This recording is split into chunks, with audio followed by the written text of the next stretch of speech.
Have you chosen to go through life identifying as a white Jewish man? That is fine, of course, however. However, Andy, you are, capitals R, a person of color.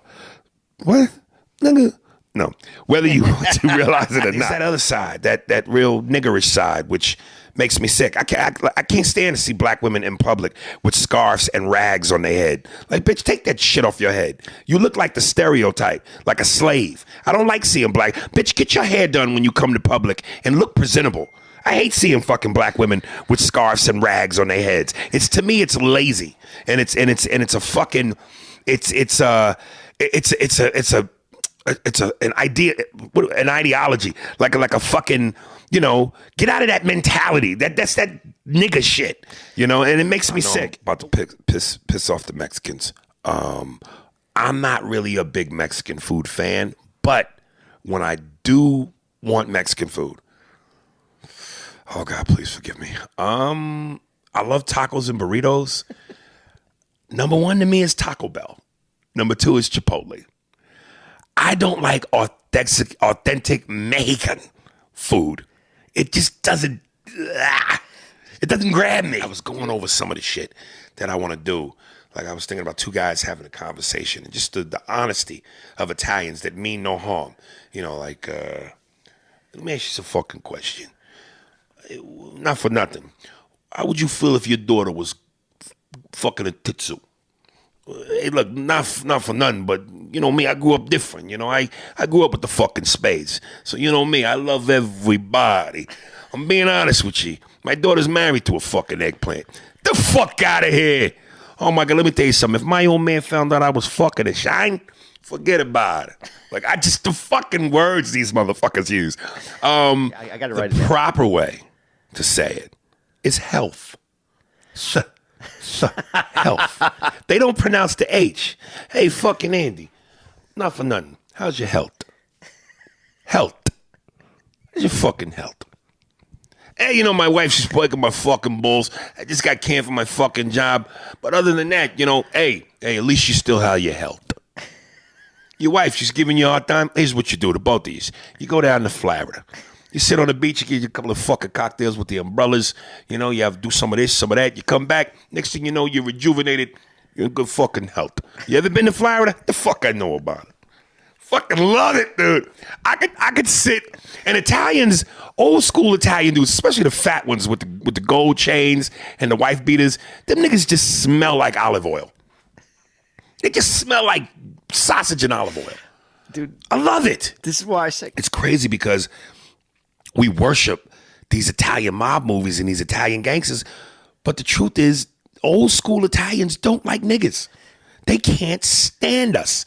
But so how could we embrace something that calls us mullions and fucking spades? So I did this bit where I talked about, I went into a bar, and old school Italians will say the most racist thing in front of you, but as long as they end it with no offense, it's okay. So I went into an Italian neighborhood to go meet up with a friend. And I walk in, and this is right around the time I'm on Mad TV. And these couple of 4 or 5 old school Italian dudes just off in the corner. They see me, they go, fucking, there he is. The fucking guy from Mad TV. Mr. Spears, I got to tell you, you're the best, my friend. You're the fucking best. Our kids, they fucking love you. We watch you every Saturday. Bartender for my friend. My man, we know what you people drink. The fucking Hennessy. So he gets me to drink and goes, and he goes on to tell us with his group of guys, and he tells this story. And clearly I'm within earshot, but he doesn't give a fuck. It's the most racist shit ever. Mikey, Tommy, you hear about Richie? Guy's in fucking jail doing a bid. Caught his wife fucking a mullion. Can you believe that? I mean, let's be honest. Between you and me, we always knew Jeannie had a thing for the pepper. But to actually fucking eggplant? You imagine that poor guy kisses his wife goodbye, goes to work. He goes, honey, I'm gone. He's on the road. He's not even 3 blocks from the house. He realizes, whoa, forgot my fucking glasses. Goes back into the house, kicks open the bedroom door. There she is getting the old brajul from Curious George. Can you imagine your wife fucking an eggplant? Maron. At least it wasn't none of our wives.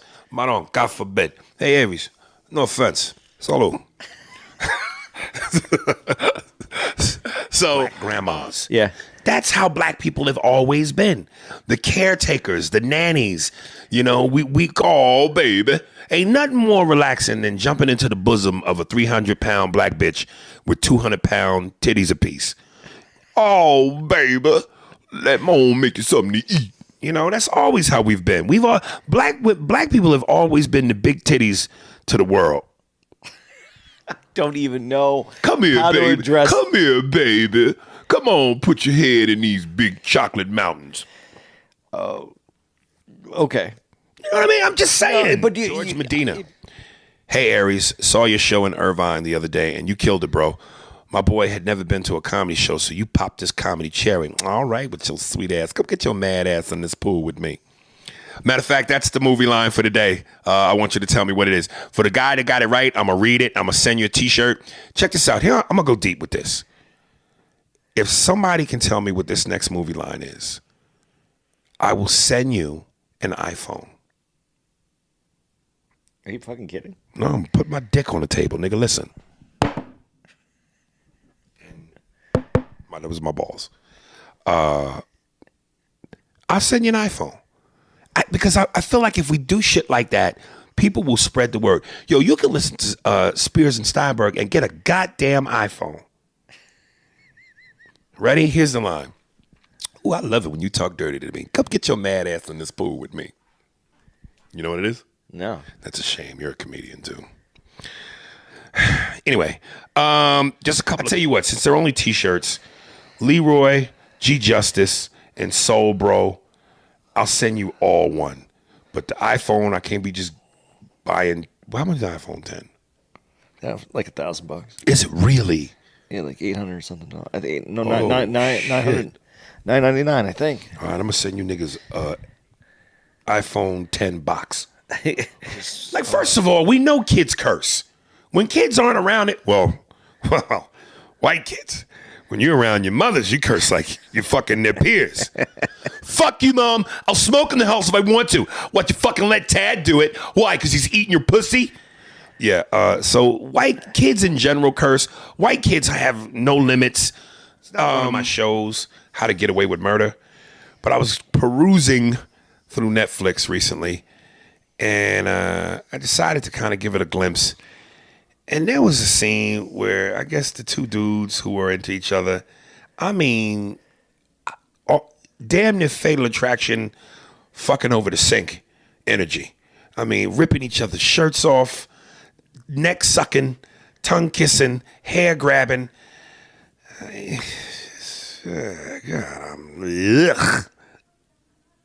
I'm not trying to be mean to Gwyneth Paltrow, right. But whatever that it thing that she had, it's gone. Whatever. Yeah, that's subjective because I never thought she had it ever. Well, but obviously they felt she did. Well, you know, and they also felt Maggie Gyllenhaal was fine enough for they just felt she was a good actor. Yeah, but Patrice alluded to this. Batman and Harvey Dent was fighting over that bitch, and she looked like Droopy in the face. The dog. She's never been. I'm sorry. Before we wrap this up, I almost choked the shit out of Andy. Oh today. yeah. We got to do this part. This nigga got tickets to go see this motherfucker at what was supposed to be 11 a.m. In what we thought was going to be IMAX regular theater. Right. That's what I wanted. IMAX regular theater, 11 a.m. This motherfucker gets 3D, which we thought he got 3D. And don't give it away. Just go throughout the whole steps. How we discovered it. Okay, well, that's yeah, we went to the line. We stand in the line. We're gonna go see 3D. We're gonna 3D, see. and I'm pissed because I'm not a kid. I don't do 3D no more. I don't like 3D. But I'm thinking, goddamn, fuck. Put the glasses on. It'll be what it be. It's still gonna be.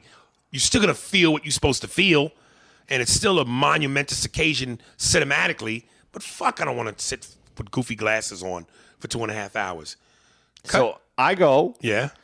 To see if we can change it because I was let me see if I can switch this. Right. And then this motherfucker was for 11 p.m. So not only was it 3D, but 11 p.m. p.m. to which we would be at work and can't go. But to my credit, that would have been in 2D. I would have hit you like you saw 3D. I fucked this up. And Unbelievable. It gets better because now we have to go to the 11:30. We're sitting damn near in the front row in the corner. Fifth row in the corner. I mean, And in what did the I corner. say about during this podcast about when we talked about how excited we were going to be to see this movie? And you said there was only one seat left in the corner. And I said, you know it's some geeky motherfucker that's going to be dressed to store in the corner that can't get no pussy. We sit in the back the only corner. type of motherfuckers that get that seat. Who was sitting in that seat? Me. You wanted that one because you didn't want to sit next to the two little kids that were sitting on the other side of it. This motherfucker here. Thank God every seat wasn't filled. And I stayed in the same row, but I was on the outside towards the middle. It was actually a good seat. And it was actually a good seat. But it saved my ass. It saved your motherfucking. I was going to heat the oven up and throw you in it. I was going to have my own little personalized Holocaust, nigga. I want my superhero moment. Go ahead. Here's my superhero moment. Friday night, early show. We're only doing 2 nights here, Friday and Saturday. The dude comes in, gets our times, and says that the regular sound guy isn't here. It's going to be him doing the sounds tonight. And I went up and ate shit. You were the sacrificial lamb. I was a superhero that night. I took the fucking beating. And you tied it all together. I and you smiled through it. I let it happen. Yeah. And then... Damn, don't say that. I smiled through it and let it happen. That sounds like prison conquest. No, it felt like it. And so... I'm fucking you tonight. Well, what happened? I shut my eyes and I smiled through it. I let it happen.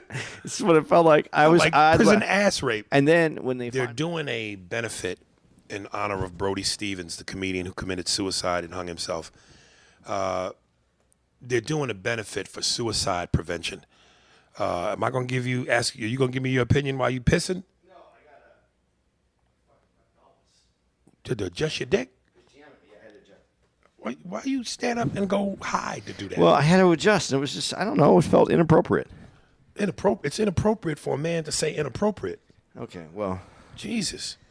It felt fucked up. Is your vagina fixed now? Yeah, I put some, I got some Vagisil and I just All right. put it on. This being my first joke.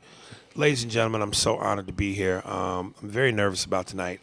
And I really, really hope that all goes well and I make you guys laugh. Because if you don't, quite frankly, I'm going to go home and kill myself. But I wanted to do this thing where I was showcasing colorful Italian banter between two Italian dudes in Brooklyn and what it would be like to be a fly on the stoop hearing these guys talk. And I'm going to do it right now for you guys. And I want you guys to please give me your feedback. So here's guys, Charlie and Richie, right? Charlie says to Richie, hey, yo, Richie, let me ask you a question. How would you feel if you found out your daughter was getting fucked by a titsoon? And Richie goes, hey, you know me, Charlie. I grew up different in the neighborhood. I got along with the Spades. They treated me with respect. And at the end of the day, I like everybody. But if I'm being honest with you, my daughter, she's actually married to a macaron. Oh, the fuck out of here. Let me tell you something. I was with my old man the other day. If he found out I was banging a shine, forget about it. But as far as the stress thing, let me ask you a question. How's your health? Because you've been stressing out a lot lately. Hey, my wife, hey, let me tell you, sweet gal, but what a fucking ball breaker. Charlie, I give it to her as good as I get it. The other day, we got into a physical altercation. The neighbors called the cops. They came over. They said they heard something about domestic violence. It's a very different time, my friend. In our younger days, you could slap your wife around, knock a tooth loose, raccoon the eyes. You were working shit out. It's a fucking marriage. But as far as the stress goes, I got some advice for the both of you. You take your wife down to Florida, right on the beach. You get some sun. You order a couple of those faggy drinks with the umbrellas in them. Do some of this, some of that. Next thing you know, she's feeling kind of buzzed. She's sucking your brajul on the beach. Capiche? Before you leave, you take her to Carmine's restaurant. You order the soup with the clams, the garlic mashed potatoes with the brogoli. When you come back, you'll be so fucking rejuvenated. You'll be banging your guma harder than you fuck your wife. Your dick will be harder than a retard's helmet. By the time you finish nailing the wood to this broad, she'll be in a paraplegic state. Charlie, that's a pretty good advice there. Oh, the fuck am I here for? I gotta go. Remember, your health. And give your nigga son-in-law my best. He would like that. That's very sweet. So... that was it in a nutshell. But I was thinking about, as I told you in the car, that one part but replacing the paraplegic state. I was asking you which one was funnier. If he said, by the time you get done nailing the wood to this broad, she's in a vegetable state. Actually, Charlie, I think the term is vegetative. Oh, the fuck did I say? I'm talking tomatoes and carrots here. So, yeah. What was this from? Matt Schabel. Sounds Jewish. Schabl. How you say that? You got to see it. You really got to see the shit? Yeah, I got to see it, man. Yeah, Schabel. Schabel? Yeah. Let's go with Is that Jewish? Could be. Schabel. You don't know? No. Damn. I was going to say, what are your sideburns telling you? Are your curls tingling? God, man. The Comedy Blueprint special was great, and your Paul Mooney impression and Dollar Bill Montgomery made me laugh every time I see him. You're one of the best to do it, hands down. Well, thank you, homie. I appreciate you. I don't know if you're Jewish. I would love to know. Send me something. Cut off part of your nose, nigga. If you cut off part of your nose and send me a picture of what's left. If it still looks like a regular nose, nigga, you are Jewish. You've got nose to spare. I want to know what you are, nigga. Show me. Fucking West Palm Beach, Florida. No, man, it's going to be good because we're doing West Palm, then we're going to Chicago. Then they wedged in Cincinnati, and then we're going to go to Orlando and then San Jose. Not bad run. What was the one before Orlando? Cincinnati. Yeah, that one's kind of I said wedged in. Yeah, that's... Ohio doesn't give me a lot of love. There's not a lot of love to be given.